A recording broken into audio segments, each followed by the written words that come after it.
It's 2025, so 10 years ago, my phone rang, and it was Centenary College. Now it's known for Centenary University.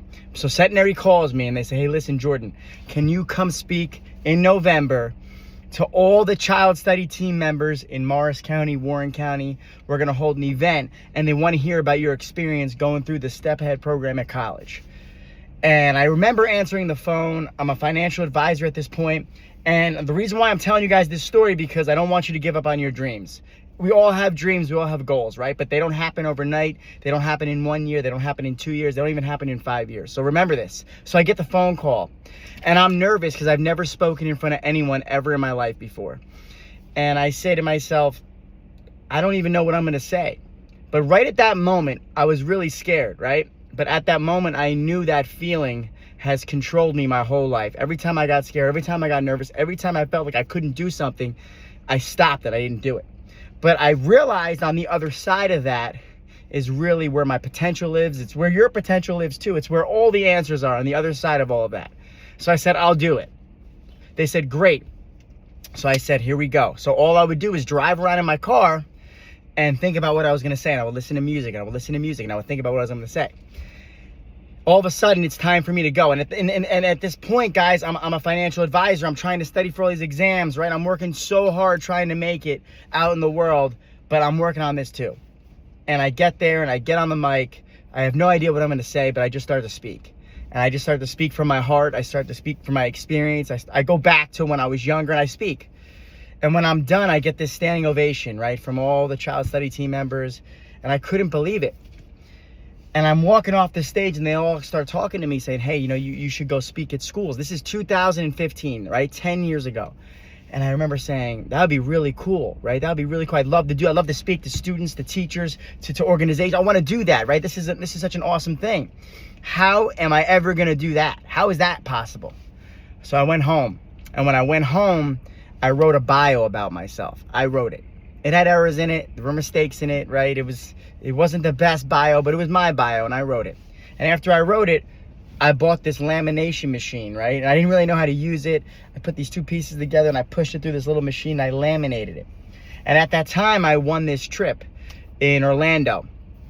It was for part of my financial advisor business, so I won this trip. So I said, you know what? I'm going to print out as many as I can, put them in my book bag, and when I go travel, I'm going to leave these flyers all over, airports, everywhere. Hotels. I make all these flyers. I get to the hotel in Orlando. I'm supposed to go to my meetings, but I'm in luck. There's a teachers convention at the same hotel that I'm at. This is 10 years ago. I've never spoken other than that one point in my life, and I have these flyers. And I said, this is my moment. This is the moment where I take these flyers and I go give them to the teachers, and maybe they'll let me speak while they eat lunch. So I walk into the ballroom, and there's hundreds of teachers in Florida, Orlando, Florida, in this ballroom. And I walk in with my book bag on, all my flyers are in the back, and I say to the one person, hey, who's in charge here? And they point me to this gentleman. I walk up to this gentleman. He's really tall, right? And I'm looking at him, and I say, hey, can I speak to all your teachers while they eat lunch on that microphone? And he looks at me, and he goes, well, what are you going to speak about? And I pull my book bag open, and I give him my flyer, and he reads it. And as he reads it, he looks up at me and says, this is inappropriate. You can't speak here. And I said, okay. I said, can you just give me 5 minutes? He said, nope. And I put the flyer back in my book bag, and I walked out of there. And I felt discouraged, and I felt upset, right? And I was angry, disappointed, right? All those things.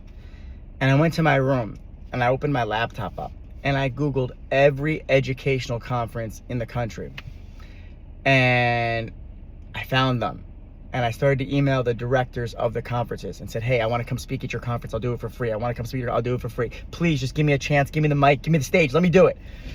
And nobody responded. All week I'm there. I'm about to hop on the plane, and one person responds, and they say, hey, I have a connection with your story. I would love for you to come speak at my conference in Orlando in June. And I said, let's do it. I'm doing it for free. She wrote back, let's do it. June comes. I go speak at that conference. After I'm done speaking, I get my first speaking engagement after that conference from a school in Oklahoma. I go to Oklahoma, I do it. At this point, no one knows who I am. I'm not really on social media that much, but I've been posting videos for a long time, but nobody's watching. I go speak in Oklahoma. After I do that, I keep figuring out the way that I want to do my assemblies, connect with the students, connect with the teachers, connect with the organizations. I'm working on my speech.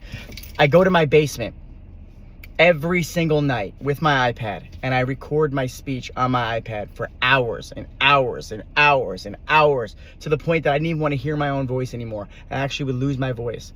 My wife would yell from downstairs, "Jordan, come up and eat dinner. It's nighttime already," because I would lose track of time because there was no windows.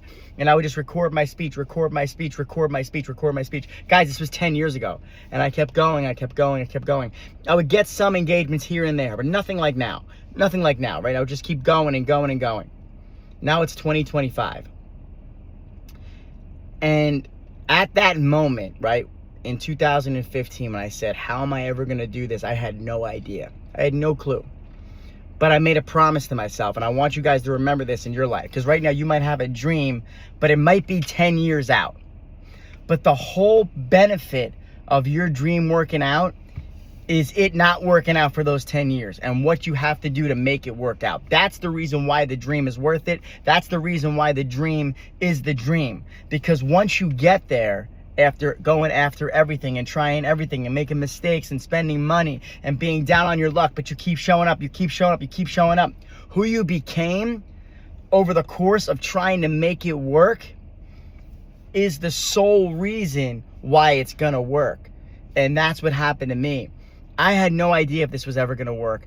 I just worked hard at it and practiced, and I believed, and I didn't have a time frame. I kept saying, you know, my life prepares me for my life. Your life prepares you for your life. And I just kept going and going and going. And I did everything I could. I made bios. I didn't even have a website. I only had a Gmail account. I didn't even know to change my domain to make my website, right, to my email address. I had nothing. I had no help. I had errors in all of my emails, right? I would email schools. I didn't have a system to send quotes. I had nothing. All I had was me just trying to figure it out. And year 1, year 2, year 3, year 4, 5, 6, 7, 8, 9, 10. Now we're here in year 10. But the dream was 10 years ago. It took 10 years. And now you see me. Now you watch this video. Now you see everything. Now you see the schools. Now you see me everywhere, right? But it was everything I did 10 years ago. So right now might be your 10 years ago. And everything you do right now will lead up to 10 years from now. And trust me, if you're working hard and you're believing in yourself and you're staying positive, even when you're down and out, even when things aren't working out, remind yourself of this. This road has to be taken for it to work out. It doesn't happen overnight. It doesn't happen in 3 years. It doesn't happen in 5 years. It might not even happen in 9 years. Maybe it's year 10. Why not? Why not you? Why can't it happen for you? It's going to happen. You got to keep going. You're one moment away. My one moment was after trying everything over and over and over again. It happened. And in our life, we get more than one moment, right? We get other one moments. My one moment happened in school. Your one moment might happen in school. And then your one moment's going to happen in life, in business. It's all going to happen. But you got to keep going. But you got to remember, it doesn't happen right now. Right now is not when it happens. What you do right now is the reason why it does happen. So keep working hard. So if 2025 is where the dream starts, remember, 2035 is where it begins, right? Where it begins. That's where the dream begins, but it starts right now. So work hard at it. Don't think about 10 years out. Think about right now. Think about today. Keep going for it. It's part of the process, and I promise you, and I promise me too, we're one moment away. I'm in this with you guys. I'm still dreaming. I'm still going. I'm still building. Keep going.